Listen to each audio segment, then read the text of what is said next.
Halo Rani, boleh cek suara Kak?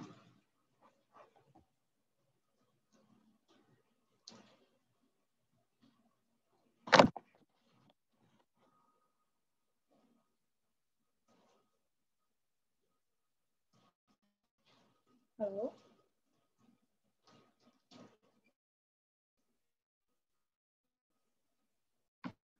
Halo Mbak Nita. Oke, makasih. Hujan. Iya, Jumat pagi hujan. Banjir Enak tuh. bobo nih. Banjir banget, aku ke kantor ini tadi banjir.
Assalamualaikum warahmatullahi wabarakatuh. Terima kasih untuk teman-teman yang sudah hadir pagi hari ini. Kalau di Balikpapan lagi hujan deras nih, kalau di daerah lain gimana? Semoga kabarnya baik-baik semua ya. Kita mulai kegiatan pagi ini dengan mengucap bismillah, bismillahirrahmanirrahim. Sebelumnya kenalan dulu sama Kak Anita. Nah, Kak Anita ini mentor di Dilo Balikpapan. Dulu waktu 2016 jadi pemenang juara 1 di kegiatan Sosio Digi Leader dengan membawa startup Tukangpedia. Sekarang Kak Anita bekerja di Telkom Indonesia sebagai sebagai CHCO Ignite Incubator. CHCO itu apa sih Kak Anita? Kalau boleh tahu, boleh share sedikit dong. Halo Rani, ya nih Jumat pagi hujan ya. Mungkin barangkali teman-teman ada yang udah pernah kenal juga sebelumnya. Kalau belum kenalan, nama aku Anita. Kita kan sebenarnya posisinya digital innovator. Halo Mas Aryadi, dedenya ganteng sekali. Jadi pengen pulang. Kalau CHCO itu sebenarnya kan si level banyak ya, mungkin teman-teman familiarnya sama CEO, CTO, CMO gitu. Nah, Telkom tuh punya inkubator internalnya kita, salah satunya namanya Ignite. Jadi startup internal startup tapi yang isinya karyawan-karyawan Telkom gitu ya. Nah, kita tuh inkubatornya dan aku fokus di masalah human capital. Jadi CHCO itu sebenarnya Chief of Human Capital Officer ya. Jadi banyak terkait sama digital talent, lebih ke digital talent gimana nggak cuma karyawan ya, kalau Telkom kita kan ke eksternal juga termasuk ikut sesi seperti ini, pingin banyak sharing, meningkatkan literasi digitalnya teman-teman, karena ya gitu, kalau kita develop produk kadang gagal ya, jujur aja itu Tukangpedia salah satu learning yang sangat bagus, tapi tidak pernah namanya kita setelah berusaha mendevelop sesuatu, kita sebagai orang tuh juga gagal tuh enggak, justru kita akan semakin berkembang gitu. Nah, termasuk teman-teman yang udah datang pagi ini, apapun yang kita sama-sama belajar bareng di sini, itu harapannya sebagai seorang digital talent kita makin digital dan makin baik lagi dengan ikut banyak sharing, sesi sharing kayak gini, Rani. Oke, siap. Kalau gitu kita masuk langsung ke materi utamanya sama Kak Anita ya. Langsung nih? Langsung dong. Biar tidak membuang-buang waktu lagi di hari Jumat yang pendek ini. Iya, pendek. Udah hampir weekend, hujan lagi ya. Iya. Oke, teman-teman. Aku pengen cek dong pada... pengen ngecek sih teman-teman bisa tulis di kolom chat. Jadi nanti kalau pas kita interaksi sambil sharing ya. Karena kan... mungkin banyak yang nggak nyalain video. Biasa sih aku juga kadang kalau ngikutin sesi gini lumayan lah ya, satu hemat bandwidth, dua kita biar bisa sambil ngapa-ngapain juga. Tapi semoga dengan mendengarkan teman-teman juga bisa dapat memetik ilmu apa dari hari ini. Kita bisa sama-sama belajar. Kalau ada yang mau ditanyain bisa ditanyain langsung di chat juga. Boleh dong di chat ini teman-teman pada kuliah, kerja, atau masih menunggu kerja, atau maksudnya masih menunggu startup, bikin startupnya jadi, atau ada yang udah startupan? Kuliah, Mas Abian kuliah. Oke. Oke, Mas Fatir juga kuliah. Jadi mostly mungkin kuliah ya. Nah, ini bagus banget kalau teman-teman udah punya bekal dari sekarang. Wah, ini keren nih Mas Noval. Saya lagi kerja alat Android. Oh, lagi ngerjain alat yang Android based gitu maksudnya atau gimana? Untuk skripsi. Kemudian kerja juga nih dari Yarika, yang lain kuliah. Oke, thank you banget buat sebagian yang sudah ngerespon. Aku share screen ya. Share screen dengan share computer sound juga.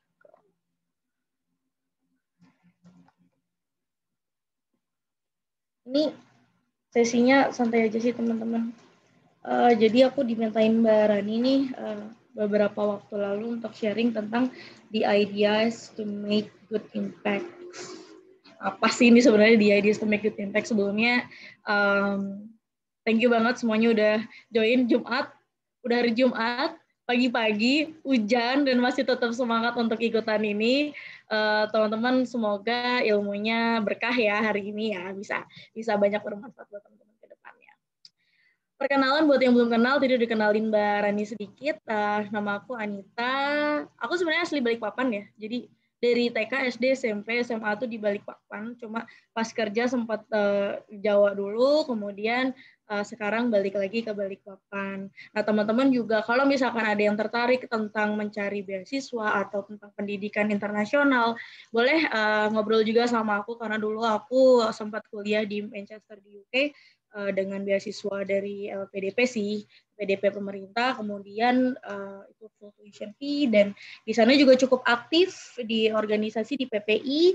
Waktu itu aku Kadif Kominfo-nya untuk PPI Greater Manchester, dan itu sebenarnya adalah journey awal di mana aku yang awalnya seorang engineer, itu engineer proses industri ya, bukan computer engineer gitu ya, bukan software engineer. Kemudian aku mulai tertarik sama dunia digital, aku mulai tertarik sama per-startupan juga. Dari situ sebenarnya karena waktu di sana cukup banyak teman-teman aku yang orang-orang computer science, kemudian hype-nya untuk orang belajar digital tuh semakin kenceng, digital product, digital innovation gitu. Makanya sejak saat itu aku melihat peluang dari dunia ini ke arah digital tuh makin besar. Nah, aku di sesi ini aku mau open banget tadi karena beberapa teman-teman masih kuliah.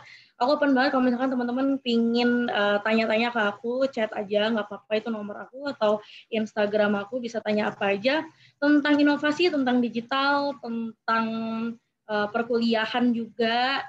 insya Allah apa yang bisa aku share meskipun belum banyak banget juga ilmunya. Kalau sama Mas Aryadi nih, ada juga Mas Aryadi nih, lah ini master sekali nih. Nah kalau saya masih baru banget lah sebenarnya di digital ini, karena itu di Telkom pun fokus saya adalah lebih ke human capital. Jadi gimana mencetak digital talent yang unggul, teman-teman sini gimana memotivasi, menciptakan lingkungan yang aman untuk para programmer, para desainer, para bisnis entrepreneur-nya di sini, intrapreneur ya kalau di perusahaan namanya, kita gimana caranya bisa menciptakan lingkungan yang aman buat mereka mencoba hal-hal yang baru. Nah, tadi sempat Mbak Rani cerita tentang Tukangpedia, iya benar. Jadi dulu begitu kembali ke Balikpapan, sedikit cerita aja nih, waktu itu sempat getol banget bikin Tukangpedia. Itulah dari sini aku belajar banget, karena waktu itu sempat aku tinggal kerja karena aku ditempatkan kemudian di Jakarta, sehingga Tukangpedia sempat gak kepegang. Disinilah yang bikin kita belajar banget bahwa time to market itu penting, satu. Kemudian lamanya produk digital tuh nggak bisa kita biarin idle, diem nggak kita apa-apain dalam waktu berapa bulan tuh nggak bisa, harus terus langsung bekerja terus, bergerak terus. Nah, pada waktu itu kesalahannya adalah di situ, kita sempat biarin idle sehingga time to marketnya udah hilang. Nah, tapi setelah itu aku juga mengembangkan beberapa digital produk baru, salah satunya adalah cloud gaming Gameku. Teman-teman bisa coba explore ya ini cloud gaming Gameku, dan sekarang fokusku justru lebih ke inkubator. Jadi sebagai wadah yang membesarkan teman-teman digital startup lain. Kenapa aku bisa berani bikin ini sama teman-teman yang lain? Karena cukup banyak knowledge yang sempat aku dapatkan, sempat dikirim ke Silicon Valley juga selama hampir sebulan ya. Kemudian experience untuk ke banyak event-event startup, knowledge startup, kelas-kelas digital startup itu cukup banyak. Udah bertahun-tahun belakangan ini aku banyak belajar di sana, dan itu yang misiku adalah untuk sharing ke teman-teman semuanya, terutama teman-teman di Kalimantan nih, apalagi di Balikpapan ya. Jadi itulah kenapa aku ingin pulang ke Balikpapan itu sebenarnya, semoga bisa jadi ikut ambil bagian kayak Mas Aryadi, kayak Mbak Rani, banyak aktif untuk teman-teman sekitar. Nah, sebelum mulai lebih lanjut, aku mau memastikan dulu nih, karena tadi terutama karena ada teman-teman yang masih kuliah juga ya, apakah teman-teman sudah punya bayangan dan gambaran yang sama tentang apa sih itu startup? Aku coba puterin video ini ya. Suaranya masuk ya? Oke.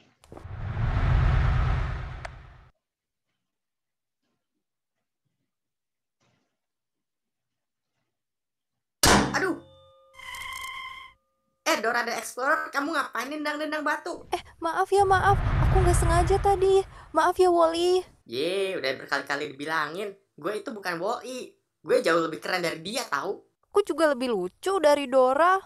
Maaf ya, tadi tuh aku lagi bete. Gara-garanya aku ngelamar kerja.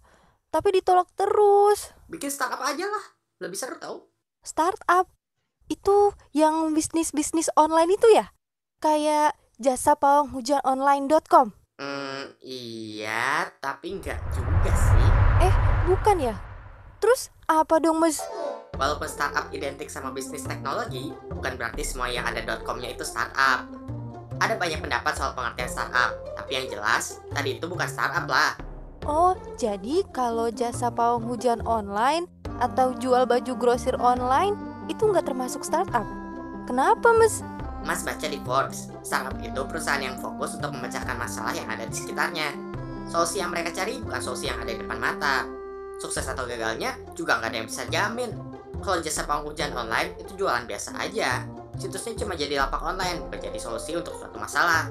Oh, jadi intinya itu di inovasi ya, Mas?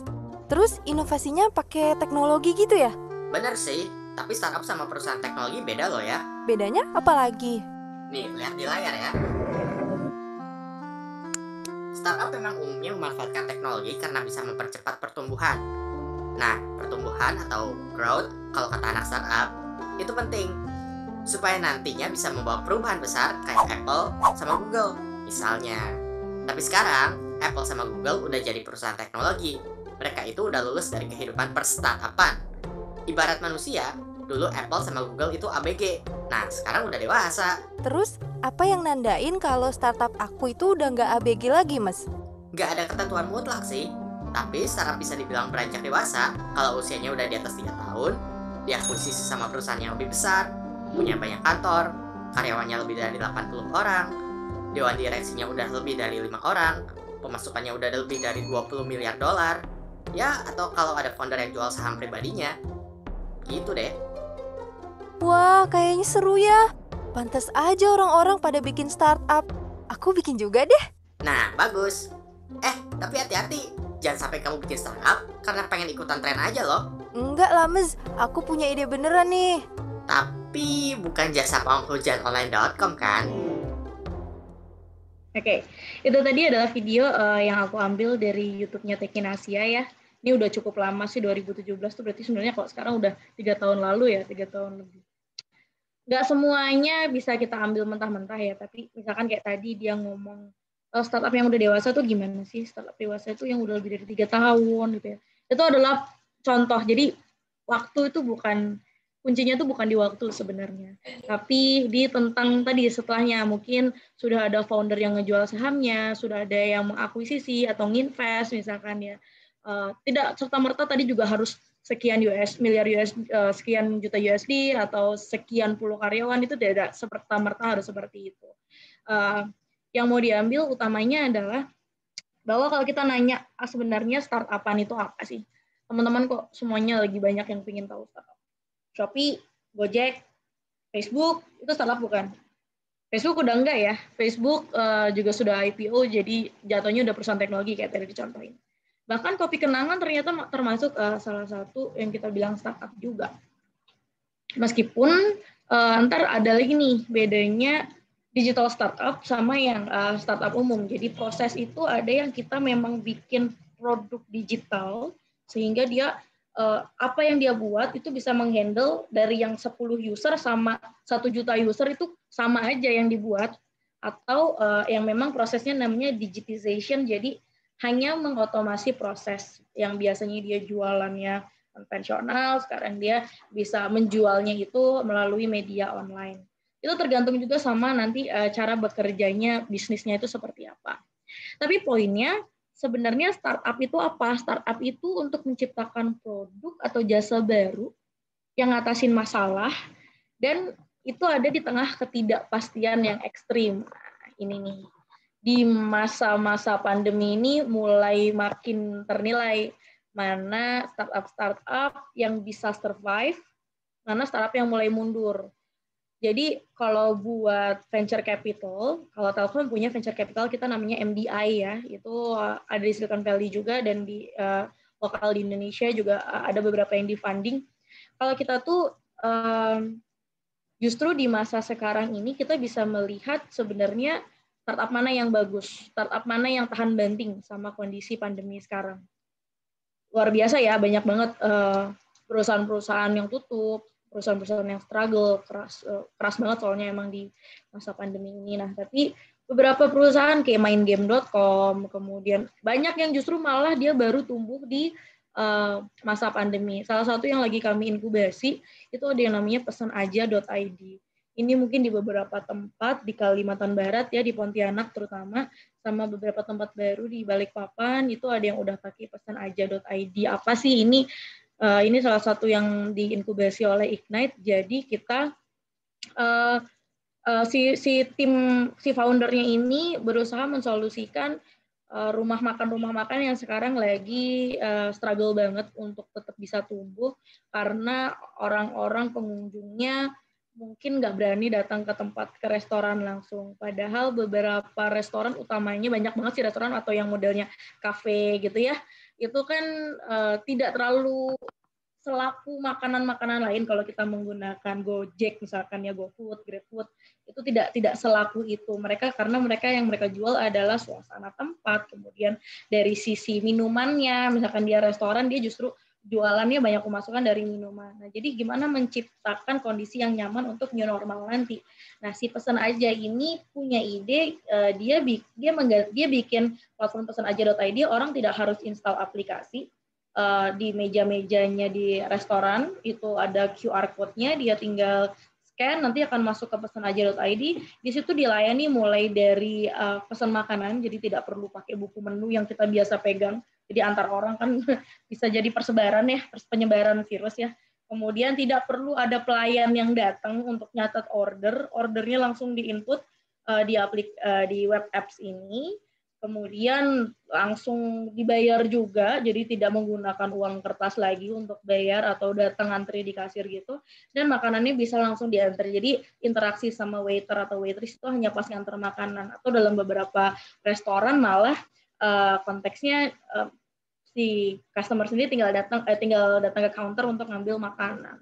Ini salah satu bisnis yang tumbuh di masa pandemi. Nah, teman-teman di sini pasti datang hari ini. Tadi kan temanya adalah ideas that make good impact.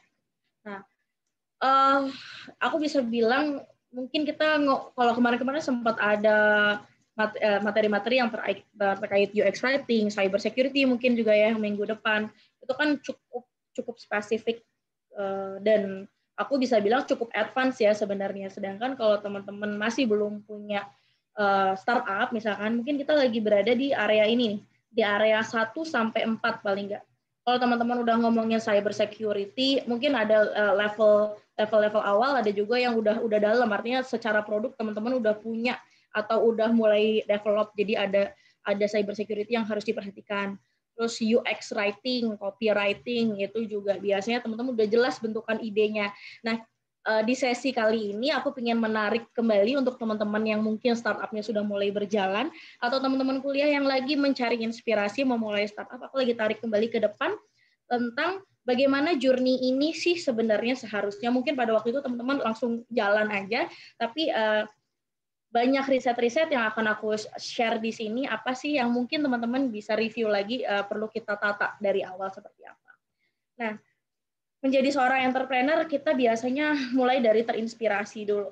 Banyak orang Indonesia terinspirasinya sama Google, sama Facebook, sama Instagram, sama Gojek gitu ya sekarang ini. Inspirasi banyak datang dari sana. Kemudian teman-teman datanglah ke sesi-sesi seperti pagi hari ini. Datanglah ke Dilo gitu ya, untuk belajar, mulai tahap learning di situ. Dari tahap learning, setelah terinspirasi, pengen tahu, akhirnya belajar akhirnya memulai. Jadilah teman-teman seorang founder. Dan setelah teman-teman udah punya ide, jadi founder, bisa sendiri ya. Kalau baru ide, ideation sebenarnya bisa jadi teman-teman sendiri. Atau teman-teman team up, terus baru teman-teman mulai mikirin produknya jadi dan mikirin bisnis modelnya. Itu di tahap selanjutnya, yaitu tahap startup. Setelah startup itu udah produknya ada yang make, ada usernya. Nanti teman-teman akan scaling. Kita sebutnya istilahnya scale up ya, scaling. Scaling itu jadi kalau user yang make tools atau apps kita yang awalnya dari 10 orang, kemudian naik jadi 50, naik jadi 100, naiknya dikit-dikit ya. Scale up itu startup yang berhasil scaling itu adalah yang tadi dari 50, 100 tiba-tiba jadi 10.000, tiba-tiba jadi 1 juta user gitu, tanpa harus banyak melakukan effort. Jadi misalkan gini, kalau kita ngomong kita punya pabrik Indomie gitu ya, pabrik mie instan gitu ya, pabrik mie instan. Antara yang beli 100 orang sama yang beli 1 juta orang, itu kan kapasitas produksinya harus beda banget tuh. Modalnya harus tinggi, modalnya akan naik lurus, berbanding lurus, jadi modalnya akan berbanding lurus sama teman-teman punya user atau pemasukan atau konsumen gitu ya. Tapi kalau di digital startup, dinyatakan kalian bisa scaling, itu adalah ketika modal kalian itu ya naiknya dikit aja, tapi secara revenue, secara jumlah user gitu ya, valuasi kalian naiknya bisa jauh lebih tinggi. Itulah scaling. Itu yang membedakan digital startup dengan tadi bisnis yang didigitalkan. Bedanya di situ. Nah, aku ingin mengenalkan, nanti kita akan kenalkan lebih jauh per masing-masing step ini, tapi fokusnya ada di depan ya. Kita itu biasanya teman-teman ketika kita akan memulai bisnis, sedikit banyak pasti akan melalui tahap mulai dari namanya ideation, menemukan ide. Kemudian ide itu kita validasi, seharusnya teman-teman ide itu divalidasi dulu. Dan ini bisa teman-teman lakukan di tahap yang di dunia startup disebut pre-seeding. Pre-seeding ini nanti di akhir ada ya, contohnya teman-teman bergabung dengan Dilo, teman-teman belajar di Dilo apa sih yang harus dilakukan ketika mau bikin startup. Mulai bergabung sama Dilo, ikut kelas-kelas seperti ini, pre-seeding. Kemudian seeding ini kalau Telkom kita punya Indigo misalnya ya,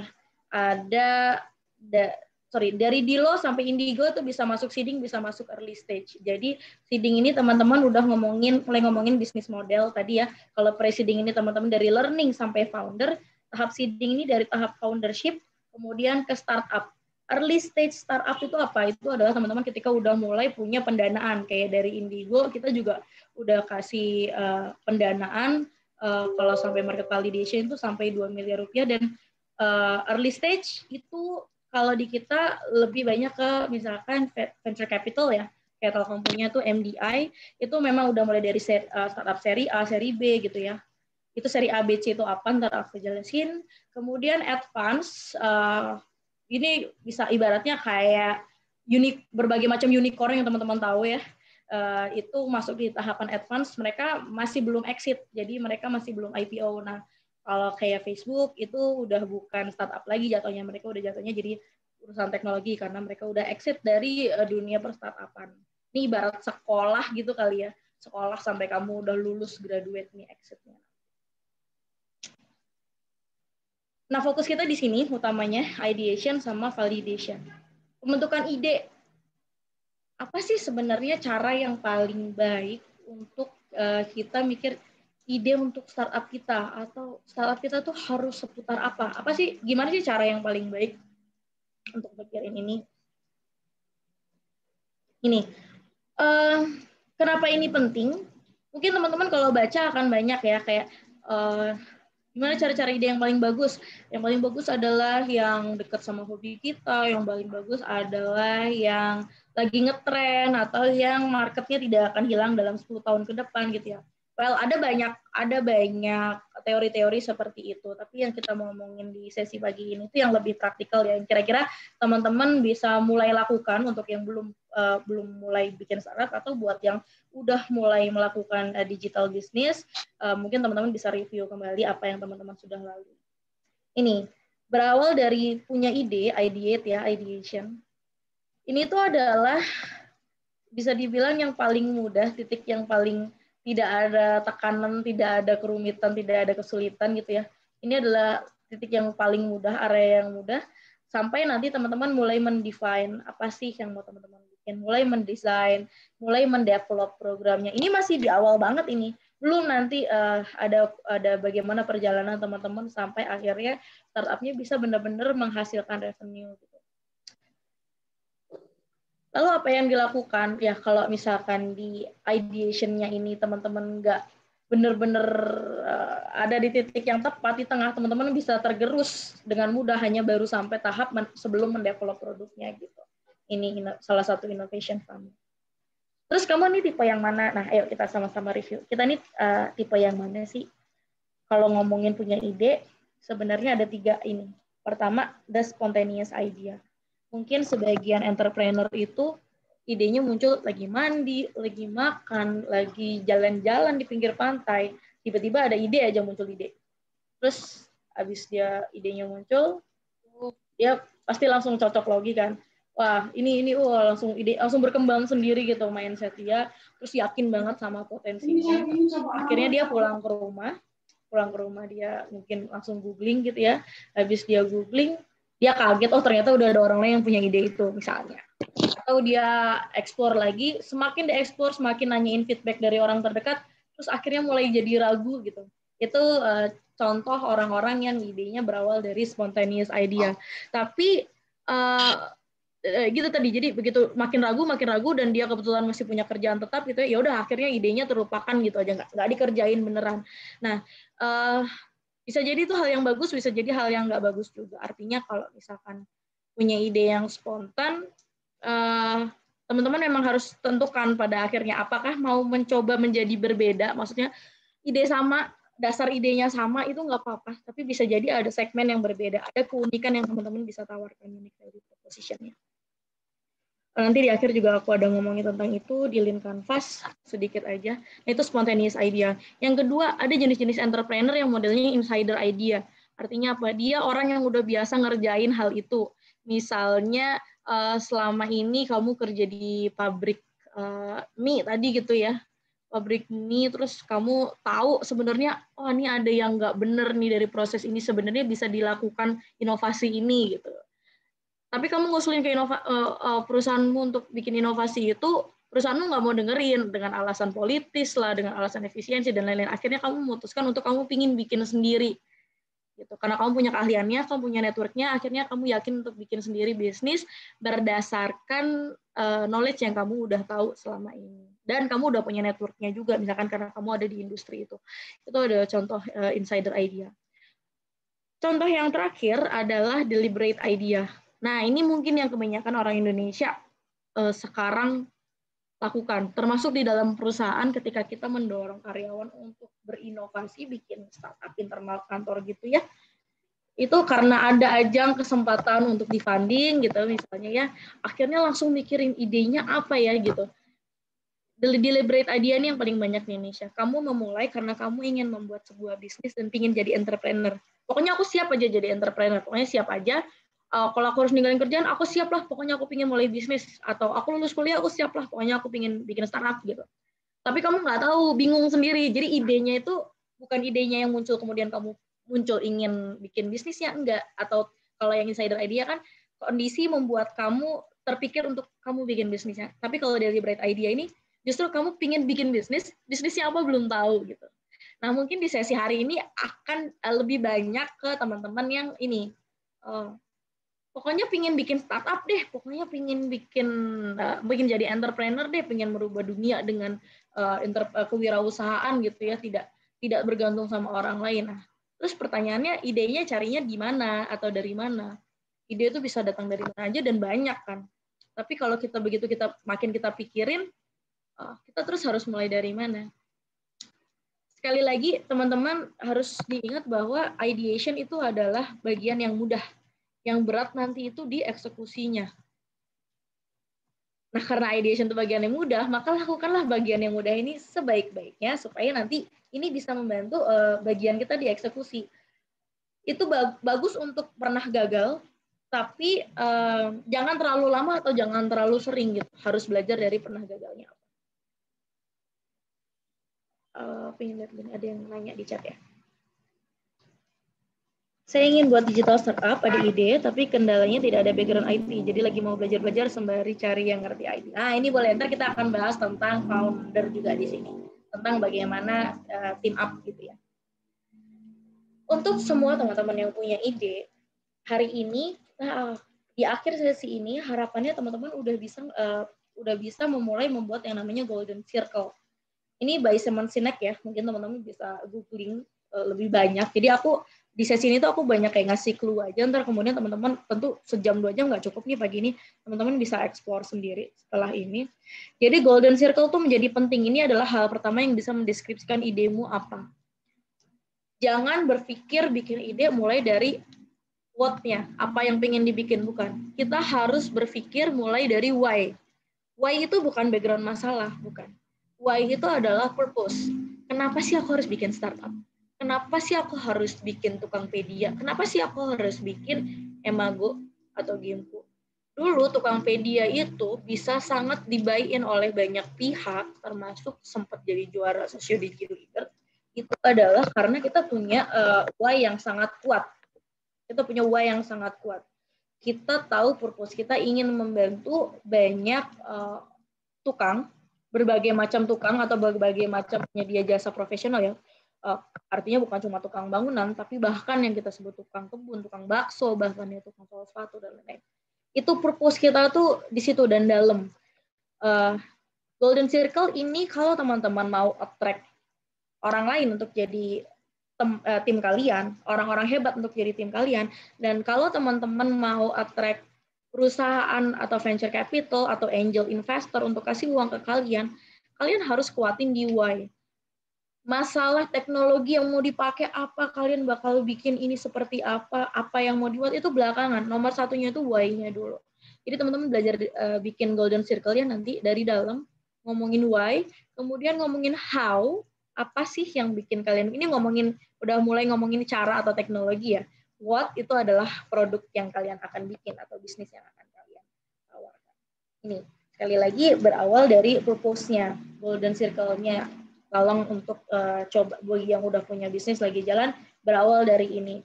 Experience aku sendiri dari pertama dulu, aku cukup beruntung untuk bisa dikenalkan dengan Start From Why ini sejak cukup awal ya. Jadi dan ada keterikatan emosional juga dengan purpose yang aku angkat di awal dulu bikin Tokopedia. Itu sehingga ketika ngobrol sama, aku juga bukan orang IT Mbak, siapa tadi yang nanya? Aku bukan orang IT, Mbak Yarika ya, aku juga bukan orang IT. Tapi waktu itu aku berhasil merebut minat beberapa teman-teman IT yang lulus dari kampus yang sama di tempat aku, karena aku berangkat dari why-nya. Aku berangkat dari purpose-nya, mereka melihat itu purpose yang bagus, mulia, dan mereka juga suka gitu ya, kita satu arah. Gampang banget waktu itu untuk mencari tim. Dan ternyata untuk mencari institusi yang tertarik sama kami juga relatif lebih mudah. Cuma kembali lagi memang ada lesson learn di mana kita waktu itu kehilangan tempo. Anyway, learning yang experience yang bagus banget buat kami, dan next-nya bakal selalu menjadi dasar buat kita berkembang lebih jauh. Nah, terus jadi gimana dong Mbak? Aku bikin idenya mulai dari mana?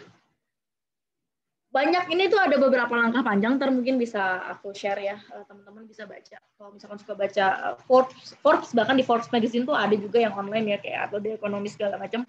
Banyak tuh tips-tips dari para founder yang sukses di dunia internasional. Nomor 1, balik dulu ke motivasi personal. Motivasi personalnya teman-teman apa? 5 yang aku tulis di sini ini bukan berarti salah satunya salah ya. Teman-teman bisa jadi pingin bikin startup ini karena pingin punya bisnis sebagai hobi, pingin punya bisnis sampingan gitu, atau teman-teman bisa jadi pingin punya bisnis sampingan tapi berharap suatu hari akan jadi bisnis yang full time, atau teman-teman memang pingin bikin full startup berharap suatu hari bisa exit kayak teman-teman mungkin pingin bikin Gojek gitu dari awal, memang pingin bikin yang benar-benar fokus sama startup. Atau teman-teman pingin bikin bisnis yang cash flow-nya positif, yang uangnya udah jelas langsung ada. Misalnya kayak Airbnb atau sekarang Canva, banyak yang pakai segala macam ya. Itu yang dari awal cash flow-nya udah positif. Atau teman-teman pingin bikin startup ini sebagai tempat untuk belajar sekaligus lebih ke membangun kredibilitas dan networking. Ini nanti akan berpengaruh sama jenis atau bidang digital bisnis yang teman-teman mau ambil.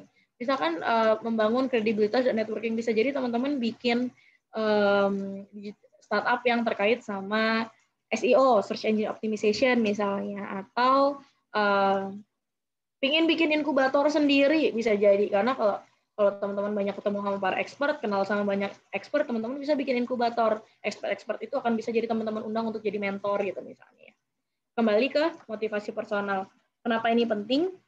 Motivasi personal ini teman-teman list aja, kira-kira teman-teman tuh motivasi personalnya apa aja. Terus kalau sudah, nanti teman-teman pikirin, teman-teman pingin bantu siapa sih.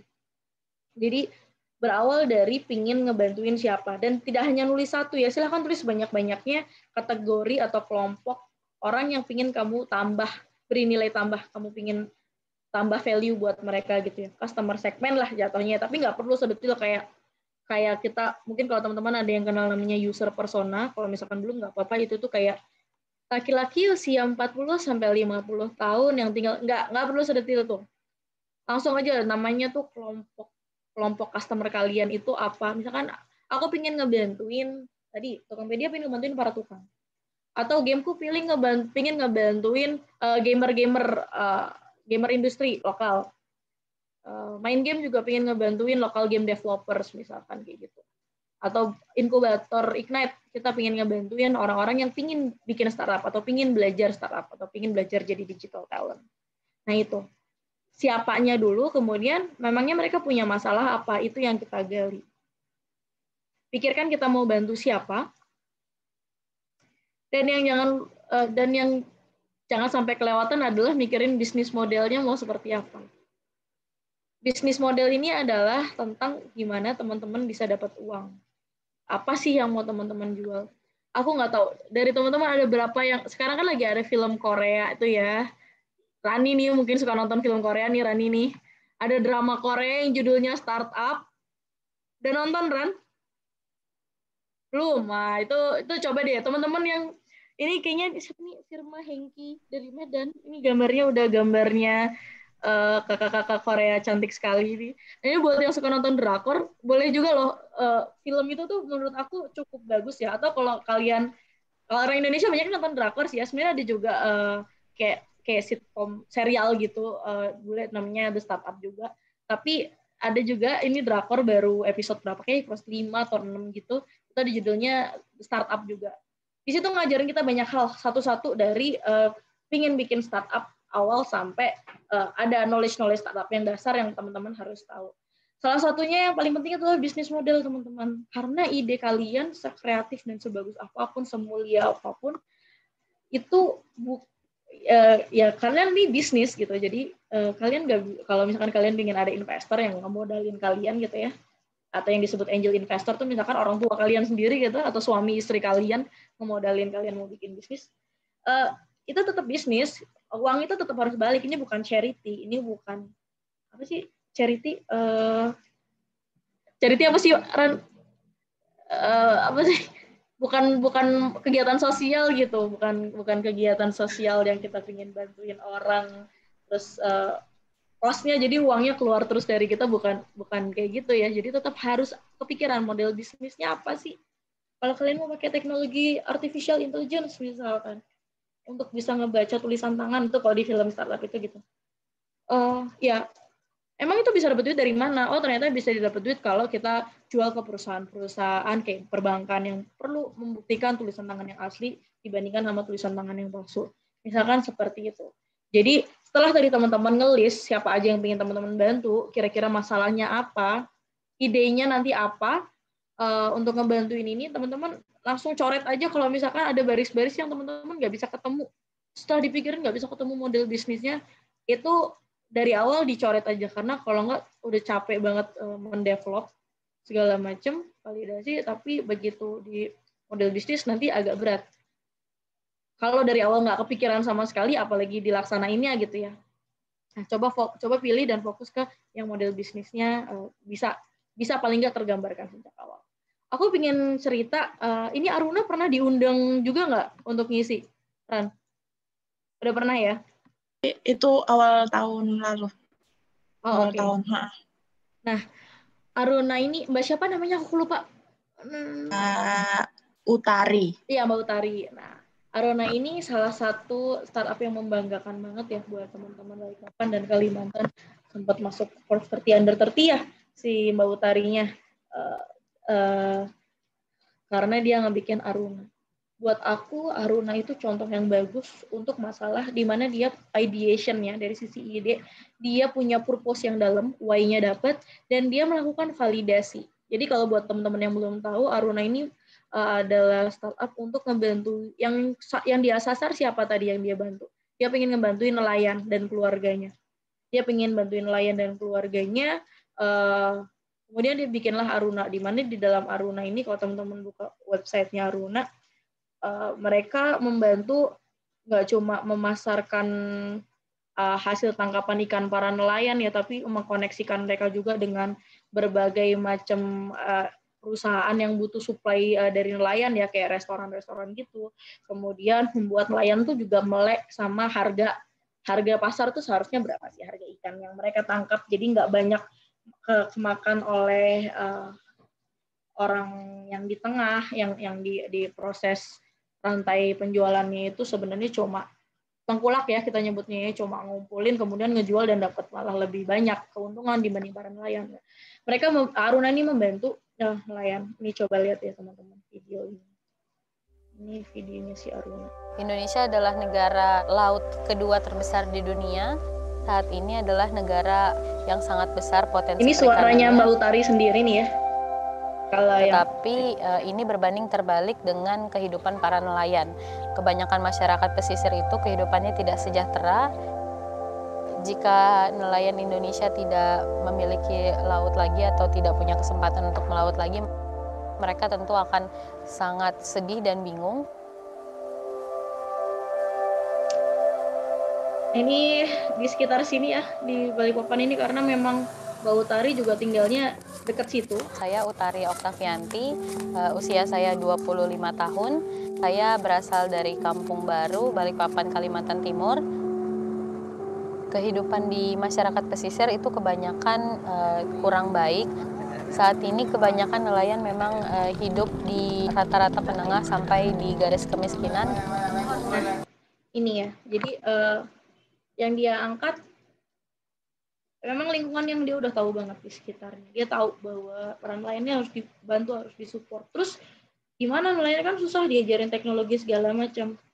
Menariknya si Mbak Utari ini, dia bisa menemukan peluang di mana dia meminta bantuan dari keluarga para nelayan.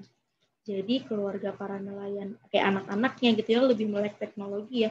Dia bisa ngebantuin bapaknya untuk ngupdate penjualannya, hasil tangkapannya di Aruna. Kemudian jadi proses ke teknologi itu dibantuin oleh keluarga. Terus nih teman-teman lihat sendiri bagaimana Mbak Utari ketemu benar-benar sama nelayan, sama keluarga nelayan.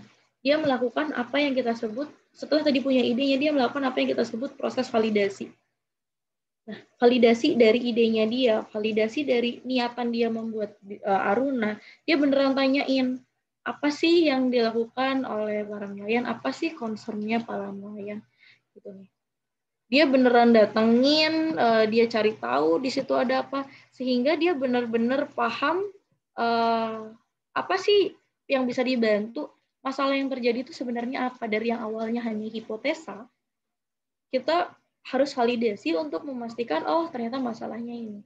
Dan pada waktu memvalidasi itu, teman-teman tidak perlu mengarahkan kayak misalkan teman-teman mau menyasar tadi ya, mau menyasar nelayan.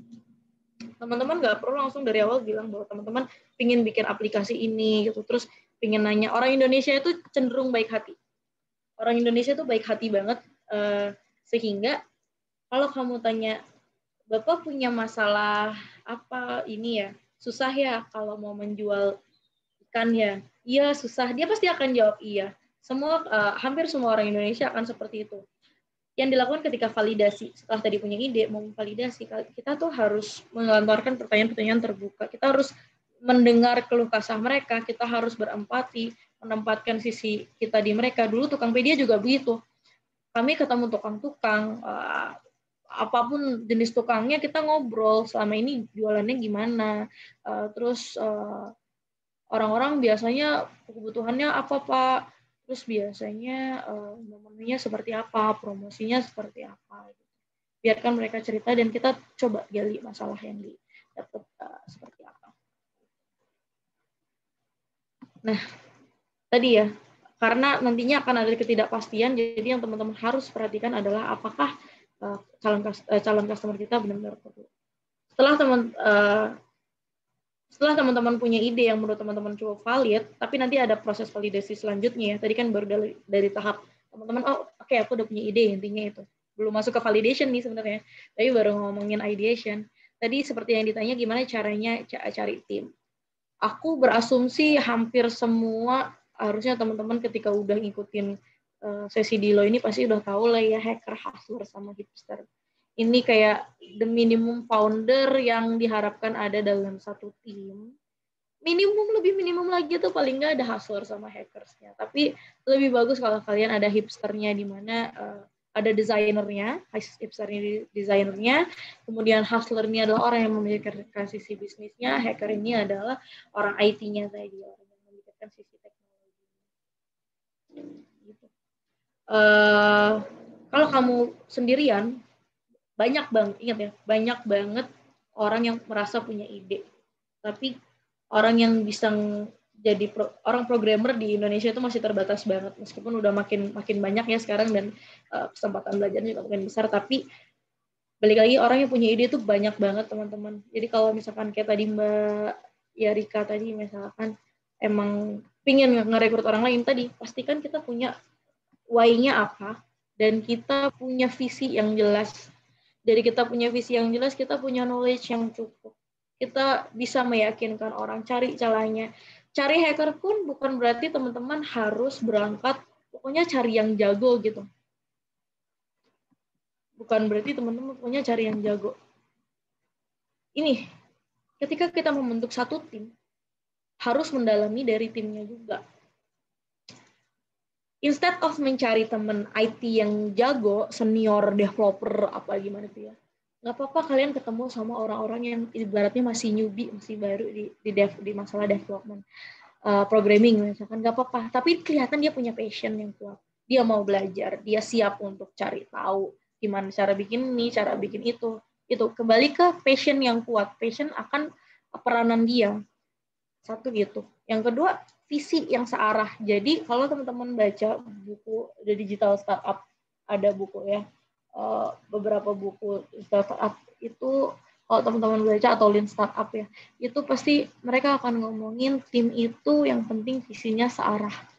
Teman-teman tidak harus punya visi yang sama. Secara tim startup, kalian punya purpose yang sama, pingin memperbaiki apa, tapi personal motivation-nya bisa jadi beda-beda, nggak apa-apa. Yang penting searah. Aku kenapa masukin gambar One Piece di sini? Kalau teman-teman ada yang baca atau ngikutin kartunnya ya, One Piece ini ngomongin kapal bajak laut gitu ya. Ada banyak orang di sana, semua orang ingin jadi yang terbaik. Kira-kira bisa nggak mereka sukses? Bisa, karena mereka ingin jadi yang terbaik di bidangnya masing-masing. Ada yang ingin jadi koki yang terbaik, ada yang ingin jadi pirate leader yang terbaik. Masing-masing punya peranannya dan ingin jadi yang terbaik di situ. Nggak masalah asalkan visinya searah. Jadi nggak ada yang drawback, nggak ada yang menarik mundur ke belakang atau malah menghalangi, menghambat yang lain. Dan perlu sepakati di awal. Walaupun ngobrolnya kayak gini, ini tuh banyak banget cerita dari banyak startup ya. Founder-foundernya Bukalapak dulu juga gitu ya, foundernya Agate dan lain-lain. Mereka tuh selalu cerita dari awal, meskipun cuma ngobrol-ngobrol sama timnya, oke, kamu ntar masuk tim aku ya, oke kita sepakat, berapa nih kira-kira persen saham yang kita masing-masing milikin. Itu justru kalian obrolin sebelum startupnya jadi besar gitu, sebelum startupnya jadi sesuatu. Nah ini tuh pasti berat, banyak yang bilang berat, tapi lucunya ketika udah disepakatin dari awal, udah tanda tangan, nanti ke depannya tuh harapannya lebih mulus. Banyak juga yang founder terus kemudian pecah karena masalah ini. Kita ngomongin beda 10% saham misalkan kepemilikan, tapi 10% itu kalau nilainya dikali sekian miliarnya udah gede, nantinya akan masalah gitu ya. Nah, ini nanti teman-teman bisa belajar lagi di sesi terpisah mungkin kapan-kapan tentang pembagian sahamnya seharusnya seperti apa sih kalau startup itu, karena ada beberapa teori, salah satunya misalkan kayak CEO tuh bahkan ternyata bisa jadi persen porsinya tuh pokoknya harus di atas 50% atau 60%, sisanya dibagi sama founder yang lain. Ada beberapa yang teori yang seperti itu misalnya, karena nanti ketika kita mau jual ke venture capital, bagian sahamnya maka yang bisa dijual sahamnya porsinya adalah CEO ditambah yang lain kecil-kecil supaya kontrol bisnisnya tetap di CEO, misalkan seperti itu. Jadi itu bisa dibahas di sesi terpisah. Nah, tadi terakhir kan kita bicara masalah tim. Terus masalah pentingnya validasi seperti apa? Kalau kita melawan pandemi ini, satu perlu punya tim yang solid dan kuat. Di masa pandemi ya, maksud aku, ngomong develop startup dan digital business tuh ada 3 hal. Satu dari sisi timnya, 2 dari produknya, 3 dari jenis operationnya. Yang kedua dari sisi produknya. Tadi kita ngomongin validasi ya, kayak si Aruna datang langsung ke nelayan. Teman-teman boleh tulis di chat siapa aja yang tahu Kickstarter ini apa? Ada yang tahu nggak? Ya Mas Aryadi, Kickstarter apa sih Mas? Boleh share nggak dikit yang Mas Aryadi tahu tentang Kickstarter? Ngomong ya. Apa namanya, semoga kedengaran ya, saya sambil 2 meeting soalnya. Kalau setahu saya dan saya yakin sama modelnya, Kickstarter itu mungkin buat teman-teman di Indonesia itu ada modelnya kayak Kita Bisa. Bedanya Kickstarter ini bukan social crowdfunding, bedanya semacam konsep crowdfunding tapi untuk innovation produk sejauh yang saya tahu gitu. Beberapa produk crowdfunding yang notable banget itu dulu ada namanya jam tangan Pebble. Nah sekarang sudah diakuisisi Fitbit. Beberapa mungkin yang saya tahu yang tembus di Kickstarter itu produk-produk ya mungkin mekanik hardware atau keyboard biasanya gitu. Sejauh yang saya tahu. Tapi yang fenomenal banget itu dulu ada namanya jam tangan Pebble gitu. Gitu sih, kedengaran kan ya? Iya, thank you Mas Aryadi. Bener banget. Tadi langsung ngomongnya ini ya, kayak kita bisa gitu ya. Itu tuh salah satu ntar kalau di Lean Canvas ada istilahnya namanya high level konsep. Kalau kita mau ngejelasin ini ke orang yang tak familiarnya sama hal lain, kita langsung ngomongnya Kickstarter ini kayak kita bisa, tapi untuk produk-produk inovasi. Bisa jadi yang mekanik, bisa jadi cuma kerajinan tangan, bisa jadi apa aja Kickstarter ini. Bahkan ada juga yang konsepnya lebih ke project mereka bikin video misalkan, itu juga bisa masuk ke Kickstarter. Tapi Kickstarter ini dasarnya adalah crowdfunding. Jadi kan mereka kayak Mas Aryadi tadi bilang, mereka ngumpulin dana. Jadi bukannya mereka cari investor, kemudian investor yang kasih uang berapa, enggak, tapi mereka ngumpulin, mereka ngasih tahu, aku bikin project ini loh, siapa yang mau bantu funding aku gitu. Orang masukin duit lah untuk sama-sama mewujudkan idenya si orang yang nge-post di Kickstarter. Nah, barangkali ada yang belum tahu, Kickstarter di Indonesia tadi kita sebut Kita Bisa ya, tapi teman-teman udah tahu dong ya kalau Kita Bisa ya. Mas siapa sih, aku tiba-tiba lupa nama semua orang. Foundernya Kita Bisa ini, dulunya itu dia mau bikin kayak Kickstarter tapi di Indonesia. Jadi dia tuh awalnya nggak bikin Kita Bisa. Dia tuh mau bikinnya tuh Kickstarter. Aku selalu suka banget sama cerita ini untuk menunjukkan pentingnya ide yang sama bisa jadi tetap berkembang pesat kalau ternyata ada market segment yang beda. Satu itu. Yang kedua, semua ide itu bisa dilocalize, disesuaikan sama kondisi lokal. Kalau kita bawa Kickstarter ke Indonesia, ternyata hasil validasinya dia bilang bahwa ini nggak ada yang mau, nggak ada yang akan support gitu. Maksudnya orang Indonesia itu nggak tertarik untuk crowdfunding, ngebantuin orang bikin inovasi produk-produk. Tapi orang Indonesia itu punya atensi yang lebih terhadap sosial, jiwa sosialnya tinggi, sehingga dia bikinlah si namanya kitabisa.com. Dan ini sukses banget ya, cukup cepat berkembangnya, meskipun dia sempat ini ya, maksudnya secara tim sempat banyak pergolakan gitu ya, kalau si Mas cerita sempat banyak pergolakan, tapi dia tetap berhasil karena balik lagi, ternyata apakah dia bikin Kita Bisa dari awal personal motivation-nya dia pengen ngebantuin orang-orang susah? Ternyata enggak, bukan itu. Why-nya pertama itu adalah lebih ke menghidupkan crowdfunding. Lebih ke seperti itu. Makanya dia berangkat dari bikin Kickstarter. Akhirnya dia pivot ide. Jadi pivot ide itu adalah ganti ide, tapi masih ada satu kaki yang tetap ya. Misalkan tadi fokus dia why-nya personal motivasi dan why-nya apa, lebih ke crowdfunding-nya, beloklah dia ke Kita Bisa. Jadi lebih ke kepedulian, emang sih kepedulian orang untuk mau membantu orang lain melalui crowdfunding. Dan ternyata setelah ketemu ngobrol sama banyak orang, terciptalah idenya malah Kita Bisa, dia justru bisa ngebantu sisi sosialnya double. Antara orang yang punya bisa ngebantu karena dia emang bisa ikutan crowdfunding, ya ikutan sedekah, berbagi gitu ya. Dan dari sisi lain ada orang-orang susah yang terbantu kan lewat Kita Bisa, instead of ngebantuin orang-orang yang ingin berinovasi. Nih, beda customer bisa beda solusi. Bikin Kickstarter di US bisa laku, bikin Kita Bisa di US mungkin nggak terlalu laku karena kita nggak tahu ya, mungkin nggak akan terlalu laku. Kalau aku pikir ada Kita Bisa di UK, aku nggak yakin itu akan cukup laku karena di sana udah banyak foundation yang ngebantuin kebutuhan sosial, pemerintahnya benar-benar menjaga kebutuhan sosial orang-orang. Tapi kalau di sini belum banyak foundation seperti itu, sehingga Kita Bisa ini valid banget di sini. Nah, tapi jangan lupa di Indonesia juga sebenarnya ada dompet duafa loh. Dompet duafa sih belakangan ini juga sudah semakin digital ya, tapi dari dulu dompet duafa itu lebih lama. Tapi kenapa orang masih kepikiran Kita Bisa? duluan, malah nggak tahu kalau dompet duafa juga sekarang udah mulai bisa online segala macam. Karena kalau yang dulunya orang masih mikir kita itu kalau mau sedekah harus datang ke masjid atau datang ke dompet duafa, ngisi form segala macam. Kadang kita cuma punya uang 50.000, gimana ya mau ke dompet duafa, itu kan nggak kepikiran. Tapi dengan kita bisa, dia bisa tuh ngasih, kamu mau nyumbang berapa rupiah pun tuh tak terima gitu loh. Aku terima sampai ngumpul banyak akhirnya ya, jadi kita bisa.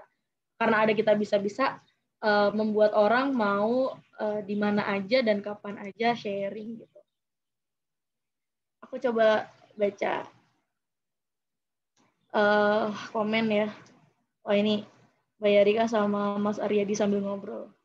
Nah iya boleh tuh, bener tuh, gandengan tangan P2P ya, peer-to-peer ya. Nanti bisa kalau ada waktu kita coba bisa share di akhir ya. B2B, B2C, segala macam jenis. Lebih ke, kalau P2P lebih ke model bisnis kali ya jatuhnya ya. Lanjut, nah terus apalagi yang penting ketika nanti mengoperasikan dan harus sudah dicanangkan dari awal ketika akan membuat digital inovasi adalah pikirkan bahwa apapun yang kalian buat akan data driven, akan berdasarkan data. Teman-teman kebayang kalau seandainya dulu Gojek hanya bikin GoRide aja dan nggak melihat kebutuhan customer, ternyata butuh GoFood, butuh GoSend, dan lain-lain. Sekarang ternyata tiba-tiba ada pandemi, mungkin ada sebagian orang memprediksi, sebagian besar orang yang lainnya tidak gitu ya, tidak kepikiran akan ada pandemi. Begitu ada pandemi, GoRide itu susah banget, terutama kan dia banyak pemasukan dari Jakarta dan sekitarnya ya. Itu susah karena orang kan nggak mau ya duduk dekat-dekat sama orang lain, harus jaga jarak segala macam. Untungnya mereka udah punya GoFood, untungnya mereka udah punya GoSend, mereka udah punya GoShop, dan itu yang lebih dibutuhkan sama orang-orang di masa pandemi, sehingga mereka tetap bisa survive di masa pandemi ini.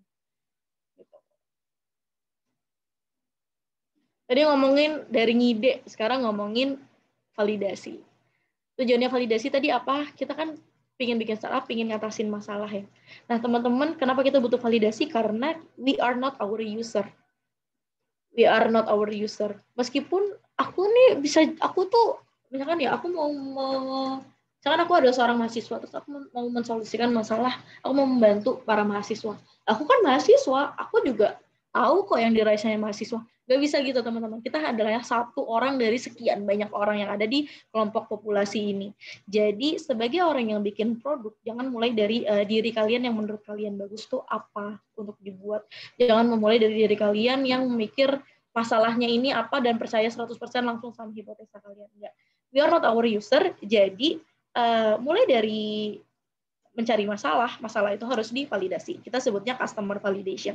Memvalidasi customer-nya beneran ada nggak sih? Masalahnya beneran ada nggak sih? Itu customer validation. Kemudian ini lebih ke konsep yang dikenalkan Telkom ya sebenarnya, tapi cukup banyak diaplikasikan di Indonesia ini di berbagai macam inkubator. Yang kedua istilahnya product validation. Kita bikin produk kita tuh beneran akan ada yang make nggak sih?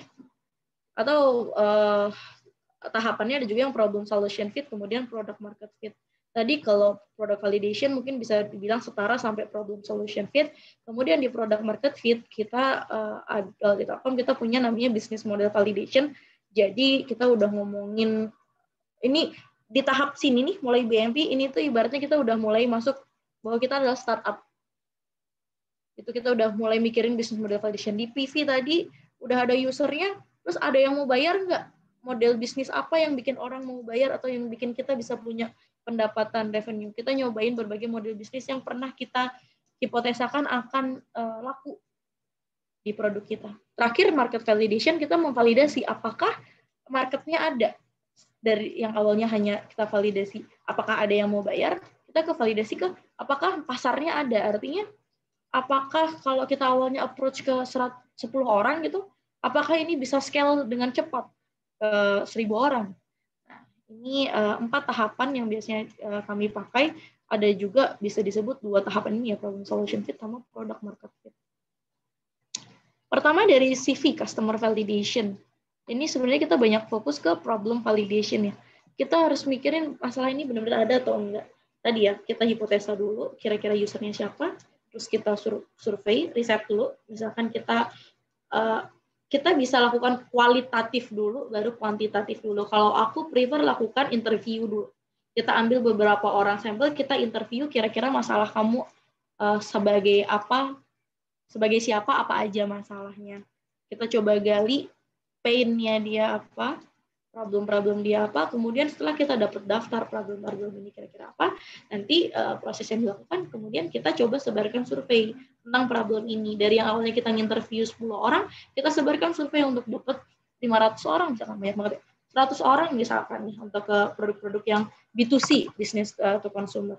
Tapi kalau business to business ya kita lihat, mungkin kita ngobrol sama orang-orang perwakilan perusahaan tuh mungkin 3 atau 4, kemudian kita coba sebarkan survei dengan perhitungan ini ya, kira-kira yang make sense berapa sih yang bisa kita temukan pasarnya. Ntar kita bisa tentukan indikator keberhasilan, indikator kevalitan kita sendiri.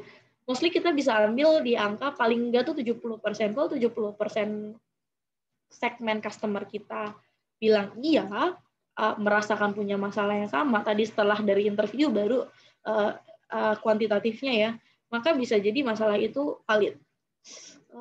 Ini kayaknya kelewatan ini. Harusnya aku punya link kanvas, tapi mungkin nanti sekilas aja ya. Nah, misalkan GoFood-nya Gojek. Nah, ini salah satu tool VPC Canvas. Jadi value proposition ini yang sebelah kiri ini ngomongin produknya, yang sebelah kanan ini ngomongin customer-nya. Value proposition canvas nih namanya. Sebagai contoh, teman-teman ntar bisa coba mereview orang buat yang udah punya ide bisnisnya, buat yang belum juga berangkat dari hipotesa ntar divalidasi. GoFood tentukan dulu siapa yang mau diinterview, misalkan karyawan, ibu rumah tangga, bujangan-bujangan gitu ya. Karakter-karakter ini persona, abaikan dulu soal persona. Dengan karakter-karakter ini, terus kita bikin ini tadi VPC ini, value proposition canvas. Jobs-nya dia apa sih jobs-nya dia? Ini jobs itu sebenarnya ada yang fungsional, ada yang emosional. Misalkan lebih singkatnya jobs-nya dia adalah ingin mencari makanan yang enak, murah. Terus ingin mendapatkan makanan di masa pandemi ini dengan cara yang aman tanpa harus ketemu orang. Itu contoh jobs-nya. Mulai dari kita bisa ngomongin aspek cari makanan, beli makanan, mulai dari bayarnya sampai makannya. Ntar kita ngobrol lah sama customer itu. Oh, ternyata dia punya problem tuh apa aja, dan yang menurut dia bisa membantu, bikin dia lebih senang tuh apa aja. Ini kalau di customer validation kita baru ngomongin sisi ini, dari value proposition kan, sisi customer-nya. Terus biasanya setelah validasi masalah atau customer-nya, kita validasi produknya. Nih teman-teman, kalau bikin produk kita nggak pernah bikin langsung berharap perfect gitu ya. Ugly product is okay, karena yang penting time to market. Nah ini balik lagi time to market. Apa yang dilakukan di product validation, masa product validation itu kita mulai untuk merancang produk. Jadi produk yang mau dibuat apa, endingnya apa dari tahapan ini. Tahapannya kita udah ada user yang rajin make. Meskipun kita masih belum tagih dia apa-apa, belum suruh dia bayar apa-apa, tapi kalau udah ada user yang pakai, dan dia bolak-balik pakai, nah itulah artinya produk kalian valid, karena ada yang pakai. Mulai dari yang awal, dari rancangan produk, prototype aja ya. Bahkan wireframe gitu, gambar-gambar kotak-kotak, kira-kira diklik apa, kalian bikin banyak tuh sekarang yang bisa dipakai ya. Kayak Just in Mind, Marvel, banyak yang bisa dipakai teman-teman untuk bikin prototype. Kalau teman-teman punya idenya, tadi kayak Mbak Yarika tadi punya idenya, coba aja bikin dulu gambarannya. Gambaran yang mau dibuat ini apa sih sebenarnya, terus coba lempar ke orang. Siapkan gambaran itu juga bisa untuk ngerekrut tim, misalkan. Dapetin feedback dari mereka, baru mulai bikin istilah yang teman-teman harus tahu juga, namanya MVP atau Minimum Viable Product. Minimum Viable Product itu dari produk kalian minimum fitur yang harus dikembangkan apa deh, yang paling minimum aja fiturnya, sampai produk kalian tuh punya ciri khasnya produk ini itu apa. Itu ntar dilempar lagi ke user, nah terus luncurkan produk versi dari produk kalian. Tahap selanjutnya baru kalian bisa mikirin masalah bisnis model validation. Bisa berbayar, ini macam-macam model bisnis yang sering dibahas sih sebenarnya. Ada beberapa bisnis yang modelnya langganan, subscription, ada yang modelnya freemium, ada ads-nya, ada yang modelnya transaction fee, jadi sekali transaksi, satu kali itu juga dapat fee. Kayak Gojek kita bisa tuh termasuk transaction fee. Tapi untuk bisnis B2B bisa banyak banget ya. Kalian bisa jadi revenue sharing, bisa jadi kalau orang nanyain model bisnisnya apa, sebenarnya itu tidak terbatas dari langganan, misalkan subscription, enggak. Tapi kalau kita ngomongin model bisnisnya apa, yang suka ditanya sama venture capital itu adalah emangnya yang mau dijual apanya, emang yang bakal beli merasa itu value-nya udah cocok apa belum, nominalnya berapa, itu termasuk di business model validation. Nah, yang dilakukan di sini biasanya orang ada istilahnya A/B testing ya, A/B testing. Misalkan tadi dia udah punya 25 user yang loyal, dia akan tawarin ke yang 10, aku nawarin langganan bayarnya segini, ke orang yang lain bayarnya segini, terus 10 yang lain customer dia tawarin untuk aku tawarin modelnya transaction fee, lo sekali main di gameku 1 jam kita dapat duit segini ya gitu, kalian bayar fee segini ya, itu contohnya. Terus nanti mana yang lebih konversi dari yang awalnya pakai gratisan jadi mulai bayar itu berapa. Kalau itu ada yang mau bayar, kalian kita adjust sampai dapat mana yang paling menguntungkan buat kita, tapi user masih cukup banyak yang mau bayar. Nah, itu di business model validation. Dan ini nggak serta-merta udah masuk ke business model validation, nggak bisa balik ke product validation ya. Bisa jadi balik lagi kalau ternyata model bisnisnya nggak cocok, berarti dari sisi produk ada yang harus kita modifikasi, bisa jadi kayak gitu. Kalau kita masuk ke tahap BMP, tadi di proses tadi, kita sebenarnya udah masuk ke tahap seeding, dan kita bisa disebut ini adalah awal mula kita punya startup. Nah, nanti barulah kita ngomongin scaling, acceleration. Growth-nya, jumlah usernya harus eksponensial. Ini tadi ya sama ya, pre-seeding, seeding, early stage sama expansion. Ini kalau di sini aku ngomongnya advance sampai dari expansion sampai later stage, ini advance, terus terakhir nanti exit. Nah, ini ada tahap market validation. Ini proses lean startup ya sama customer development. Anyway, intinya nanti ketika teman-teman lebih advance, teman-teman udah ngomongin tahapan ini bisa scaling, biasanya udah punya, teman-teman pastinya udah punya badan hukum, pastinya udah punya tim, udah punya fungsi-fungsi yang tidak hanya terbatas di hacker, hustler, sama hipster tadi untuk bisa tetap running gitu ya. Ini aku nggak akan ngomongin banyak. Intinya yang membedakan antara kita dengan nantinya produk kita mulai ada yang make, itu tuh kita tuh masih kecil nih, masih di awal banget, dan ini cuma ada sedikit orang. Gimana ya ngomongnya? Jadi kalau misalkan ini ada satu tipe bisnis gitu ya, ini tuh maksudnya ini tuh kalau misalkan ada satu bisnis tipe bisnisnya, teman-teman bisa lihat ini, ada bisnis yang red ocean, udah banyak yang main, udah banyak yang make gitu ya. Nah, teman-teman bisa terus disrupt dengan model bisnis, dengan nyambil customer segmennya seperti apa, sehingga ada sebagian orang yang bisa kita sasar untuk jadi customer kita. Ini kalau misalkan untuk ke depannya teman-teman ingin tahu siapa yang bisa support teman-teman. Yang bisa support teman-teman di tahapan sekarang udah benar teman-teman di Dilo. Ignite itu seperti Dilo, tapi kita juga sebenarnya di tahap seeding. Ignite Amoeba ini sama ya, seeding, tapi ini sebenarnya untuk internal karyawan sih. Tapi kalau untuk eksternal kita support teman-teman untuk tahapan pre-seeding. Kemudian ada backup ini yang oleh Dilo juga. Ini pre-inkubator, kemudian teman-teman ketika udah mulai inkubasi, udah mulai butuh support dana, ada banyak Indigo, ada 1000 startup, itu juga termasuk di sini, karena pendanaan bisa jadi, kebutuhan dana bisa jadi disupport oleh instansi-instansi tertentu yang tidak mengharapkan, kalau terutama di pre-inkubator ya, ini tidak mengharapkan timbal balik saham dan lain-lain. Tapi kalau di inkubator bisa jadi udah ada perjanjian, tapi teman-teman sebenarnya masih di tahap belum terbukti akan menghasilkan profit gitu ya, atau menghasilkan revenue pun bisa jadi belum terbukti, tapi udah ada yang mau ngebantuin teman-teman, itu teman-teman bisa jadi tahap seeding, bisa minta support ke Indigo misalnya. Kemudian dari early stage itu udah ngomongin teman-teman udah startup yang seri A dan seterusnya, itu teman-teman bisa kenalin ada istilah venture capital, ada MDI, ada East Venture, dan seterusnya. Bentar ya, ada video lagi. Ini adalah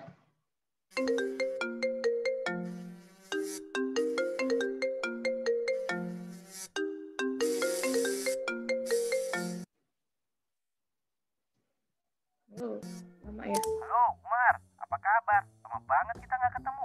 Wah, Amir, kabar baik. Kemana aja lo? Kok jarang kelihatan? Iya nih Mar, gue habis diminta bokap bantu ngurusin adik gue yang baru mulai kuliah di luar kota. Ini baru aja gue kemarin balik. Ngomong-ngomong, kapan hari gue sempat lihat berita tentang startup lo. Selamat ya udah profit. Katanya lagi cari investor baru nih.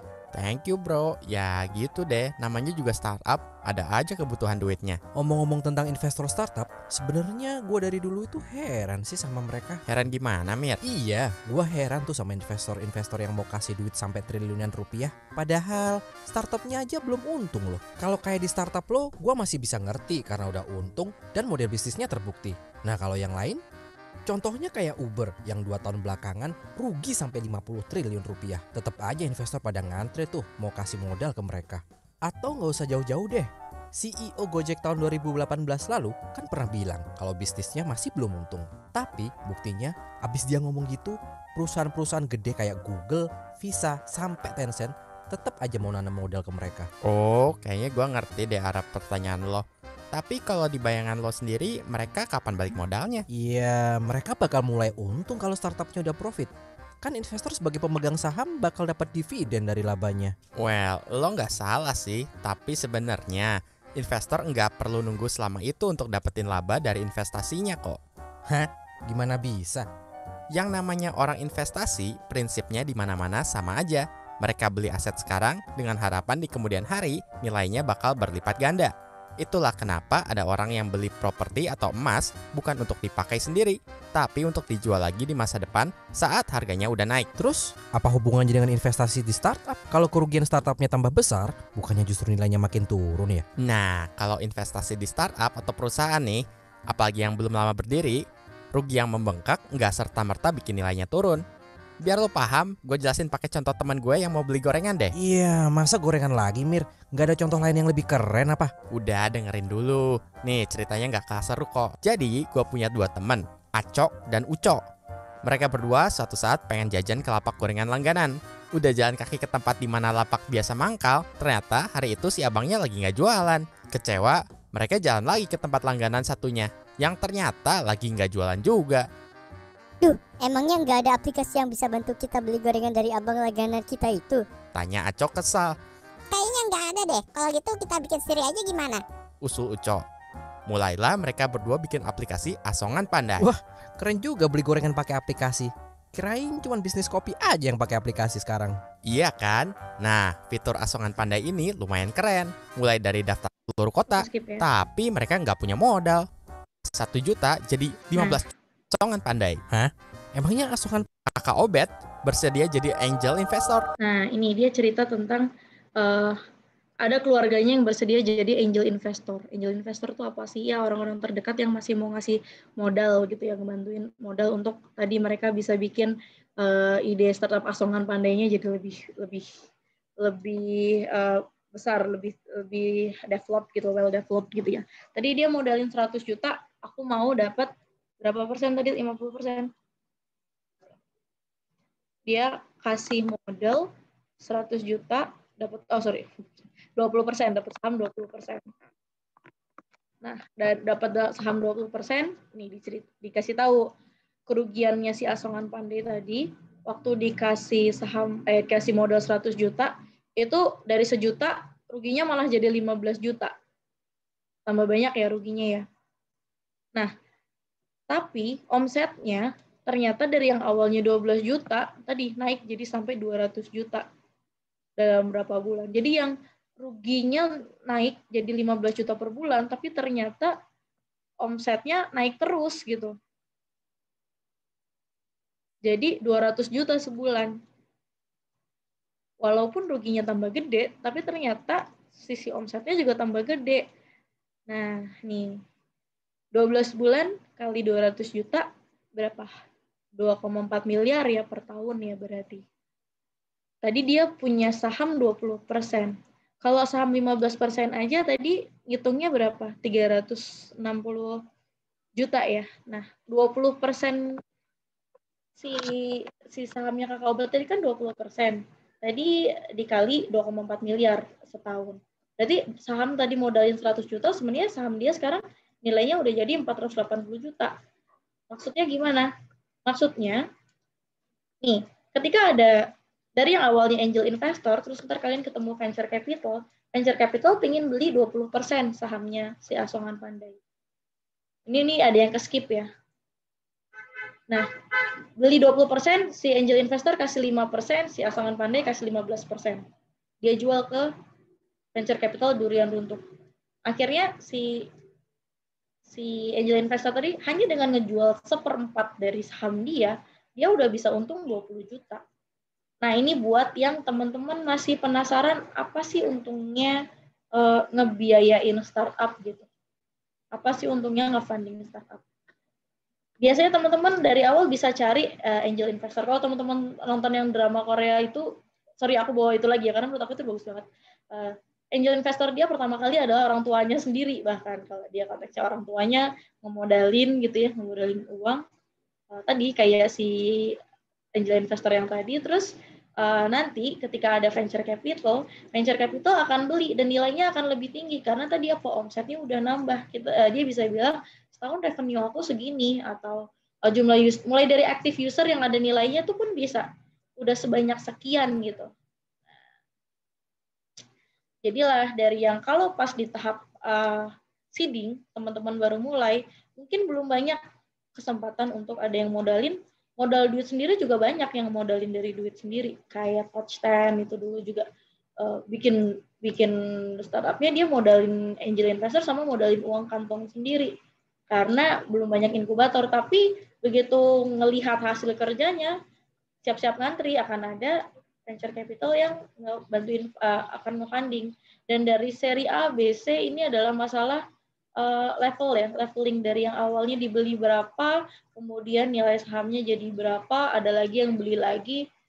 Venture capital pun itu ada levelnya, dari yang biasa nge-funding seri A aja, ada yang venture capital udah seri C. Jadi sampai nanti unicorn, dekakorn itu ada visinya masing-masing. Dan terakhir kalau memang udah ready, udah jadi bisa jadi teknologi company gitu ya, biasanya mereka akan exit.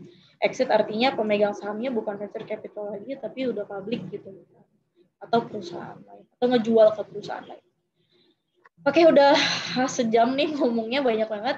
Anyway, ada banyak banget tools, dan tadi aku belum bahas, teman-teman ada Lean Canvas juga. Jadi buat yang belum tahu, bisa dicari tahu apa itu Lean Canvas. Buat teman-teman yang basicnya desain, bisa belajar tentang UI UX, banyak banget materi UX, udah Dilo juga bikin berapa kali, kemudian materi marketing untuk growth hacking. Nah, aku juga cukup banyak main di growth hacking ini untuk produk-produk internal di Telkom. Kemudian untuk teman-teman developer, nah ini mungkin teman-teman Dilo lebih jago lagi nih masalah proses-proses yang biasa dipakai, penggunaan GitHub segala macam, atau teman-teman yang mau belajar untuk develop startup juga bisa pakai Reddit segala macam. Anyway, ini ya yang biasanya jadi faktor suksesnya startup. Ternyata yang paling besar adalah timing, time to market itu paling penting. Kemudian tim, tadi harus cari yang sevisi, visinya searah maksudnya, yang visinya searah, yang punya passion gitu ya. Kemudian baru kita ngomongin idenya sebagus apa. Ide sebagus apa, baru kita ngomongin bisnis model. Ternyata funding juga memegang porsi yang penting. Kalau kamu berhasil di trust sama perusahaan atau visi yang gede, biasanya akan lebih mudah lagi untuk dapat yang besar lagi. Terakhir, doa aku buat teman-teman yang join hari ini, nanti jangan lupa ya kalau udah seterkenal dan setajir bapak-bapak yang ada di foto ini gitu ya, jangan lupa tetap menyapa saya. Siapa tahu kita sama-sama jadi orang-orang yang ada wajahnya di sini, ada kekayaannya berapa di sini, dan peringkat berapa kayanya nasional, internasional, bisa jadi ya. Aja sih dari aku, Mbak Rani, dan teman-teman Velfast Success Faster. Coba aja dulu bikin sesuatu, belajar, gagal, kita bisa belajar lagi terus dan berkembang terus sebagai digital talent. Thank you banget buat semuanya. Mbak Reni, aku balikin lagi. Wow, panjang ya. Aku nggak tahu masih sempat tanya jawab berapa ya. Sempat. Terima kasih Mbak Anita untuk materinya yang sangat bermanfaat ini. Nah, untuk teman-teman, kita buka sesi tanya jawab nih. Jadi yang mau diskusi boleh langsung open mic atau chat di chat box, nanti dibacakan dan dijawab sama Mbak Anita. Silakan. Kan aku mungkin tapi nggak bisa terlalu banyak ya soalnya. Oke. Ini. Nah, ini dari Mbak Yarika. Sudah masuk. Oh, kompetisi untuk yang pre-seed kah? Atau masih ideation gitu? Aku pingin terkait pertanyaan Mbak Yarika ini sebenarnya aku pingin share ya. Aku tuh dulu tuh nggak ngerti apa-apa Mbak Yarika tentang startup dan sesi kayak sekarang online tuh hampir nggak ada. Dulu tuh aku tuh karena saking pengennya tapi aku juga nggak terlalu kenal siapa programmer di Balikpapan ya. Aku dulu tuh sempat belajar pingin ngoding. Ingin belajar ngoding dong. Ingin belajar ngoding. Terus aku datang ke area ada tempat lembaga kursus gitu lah. Terus dia malah ngarahin aku ke Dilo. Apa sih Dilo? Nggak tahu juga dulu tuh aku apa. Datanglah aku ke Dilo, ketemulah sama Pak Istihabudi. Ini dulu ada Mas siapa yang di Bali? Ran, namanya sekarang.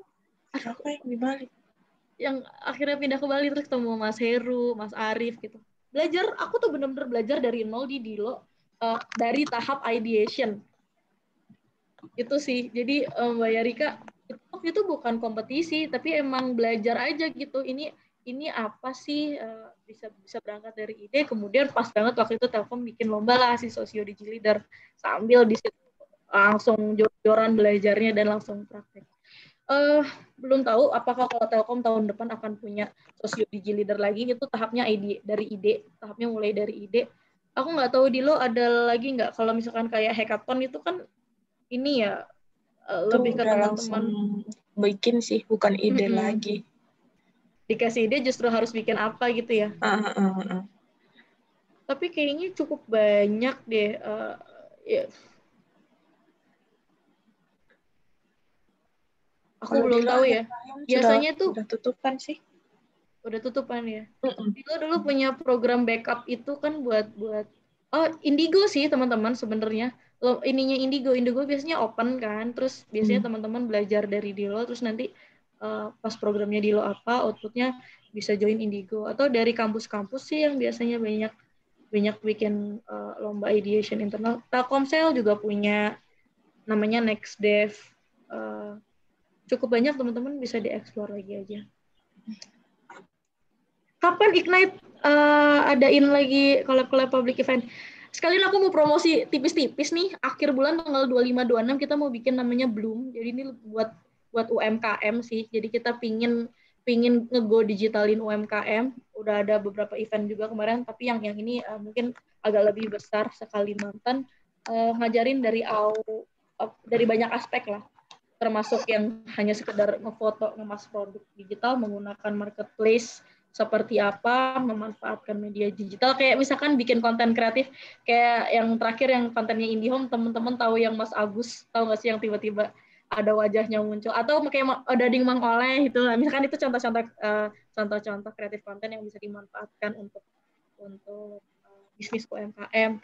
Itu sih kalau untuk public event, Mas Aryadi, karena lagi COVID nih, tapi kalau buat Dilo, buat ITK, aku tuh lagi menunggu nih teman-teman ITK, katanya kita mau ini nih, bikin project yang agak lebih jangka panjang nih. Nah, kita kapan nih ngobrol lagi sama teman-teman ITK yang lain yang ada di sini. Oke. Ini dari Naufal Muzaffar. Dari Makassar nih. Game 4D ya? Aku bukan anak desainer, bukan anak programmer itu, tapi teman-teman 4D itu dalam konteks ini ya, VR ya, game VR maksudnya, ya nggak sih? Kalau VR emang udah ada kayak punyanya Unity ya, apa sih yang dipakai sama teman-teman Smart Lab, aku tuh lupa deh. Aku jujur aja aku nggak bisa jawab masalah ini, proses pembuatannya game 4D ke Android. Oh, sorry, ke Android malah ya itu bagaimana. Jujur ini bukan bidang aku ya, jadi mungkin aku harus skip. Mungkin teman-teman bisa nanya sama Mas Aryadi, ini dosen di ITK dan banyak ini terkait sama game ya, Mas Aryadi ya kayaknya ya. Itu ntar mungkin sesinya sama Mas Aryadi nih untuk game 4D ke Android. Sorry, kalau misalkan aku tadi sharing gameku, itu cloud gaming, itu bisa jadi dari game berat ke Android, dimainin di mobile, itu bisa dengan gameku, dengan Emago, itu karena kita sebenarnya cloud computing ya, jadi kita punya server kayak high GPU server gitu, yang server yang kuat banget. Kita ibarat teman-teman di sini ngasih kontrol, kita cuma ngirimin gambar aja gitu. Jadi teman-teman ngasih kontrol orangnya harus maju karakternya. Nah, sebenarnya game itu tetap game berat itu tetap diputar di server kita, tapi kita decode hanya seperti teman-teman nonton YouTube dari handphone masing-masing. Itu sih. Kalau ke Android ya maksudnya. Jadi sekarang kan banyak nih cloud as a service tuh. Nggak cuma buat mainin game, nggak cuma buat nonton apa kerja, tapi buat desain itu biasanya buat bikin film segala macam tuh banyak. Kak, dulu aku ingin ikutan sosiodigi yang minimal 3 orang kan ya, tapi nggak ikut. Berarti nanti kalau ada lagi diikutin ya, nggak salah 2 tahun sekali sekarang jatuhnya. Dari Kominfo ada 100 startup. 1000 startup kali ya. Iya benar, 1000 startup itu tadi yang aku sempat bilang sama 1000 startup. Daftar aja di situ. Oh ya, di 1000 startup itu kalian itu juga bisa ini nge-tap kalau mau cari team member. Jadi kayak tadi Mbak Yarika mungkin base-nya hustler, pengen cari hacker, bisa di situ, promo di situ. Nah, itu tadi coba deh dikuatin dari sisi why-nya. Kemudian kalau bisa udah punya prototype sendiri. Gitu. Itu yang dipamerkan supaya ada yang tertarik, semoga cocok, ada yang minat. Oke, sip. Terima kasih. Sudah jam 11 kurang berapa nih? 10 menit ya? 10 menit lagi untuk menuju ke jam 11. Nah, jadi di penghujung acara ini, saya mau minta teman-teman untuk mengisi form surveinya untuk kegiatan hari ini, supaya jadi bahan evaluasi kita untuk kegiatan berikutnya.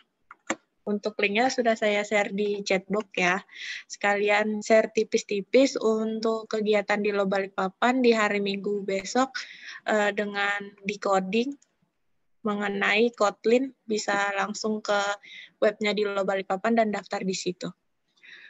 Untuk yang terakhir kalinya nih, terima kasih Mbak Anita, jangan bosan-bosan share di Lo Balikpapan, direpotin terus. Untuk teman-teman yang sudah hadir hari ini, terima kasih banyak waktunya. Dan untuk itu, saya tutup kegiatan hari ini. Assalamualaikum warahmatullahi wabarakatuh. Waalaikumsalam warahmatullahi wabarakatuh. Mohon maaf ya teman-teman kalau masih ada kurangnya. Lebihnya alhamdulillah semoga bermanfaat. Rani, makasih banyak. Terima kasih Mbak Anita. Aryadi, Mas Fareza, Mbak Yarika, semuanya. Dadah. Aku live dulu ya. Assalamualaikum. Waalaikumsalam. Waalaikumsalam.